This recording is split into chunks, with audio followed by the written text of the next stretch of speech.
নমস্কার, আপনারা দেখছেন গাজার নৌকো। আমরা দুটো মাল ঠুকে নিয়েছি, তারপরে বাজারে চলে গিয়েছিলাম। এখন কাতলা মাছ নিয়ে নিয়েছি, আর নিয়ে নিয়েছি সঙ্গে ডিম, হাতে আছে জয়েন্ট।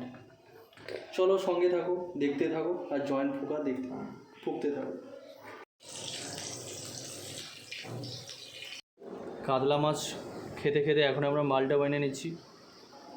মালটা বানিয়ে আমরা এখন ফুকে তারপরে মাছের ঝোলটা বানিয়ে গাঁড় মারতে যাবো। সঙ্গে থাকুন, গাঁড় মারা দেখতে থাকুন। জীবনে কিছু মানুষের এভাবে গাঁড় ছিলতে হয়, দেখে নিন। যারা গাঁজার বিরোধী করে, গাঁজাকে লিগেল করে না, ইললিগেল করে, সেই সব চোদনাদের এভাবে ছিলে বাদ দিয়ে তারপরে আমরা গাঁজার দেশ গড়ব। চলুন, পরে দেখা হচ্ছে। গাঁড় মারাতে থাকুন, সঙ্গে থাকুন। আলু পটলের হালকা গাঁড়গুলোকে ভেজে নিন, কারণ ছোলে খুব চোদনামি করে মশলার সঙ্গে। সহকর্মী বললেন যে টমেটোগুলো আরেকবার গাঁড় ধুয়ে নাও হালকা করে, আর তার সঙ্গে আমাদের চলছে জয়েন্ট। আবার চলে এসেছি ওরা গাঁজা খেতে। এখন আর একটা মাল ফুকবো, মাল ফুকে কাতলা দিয়ে সাঁটাবো।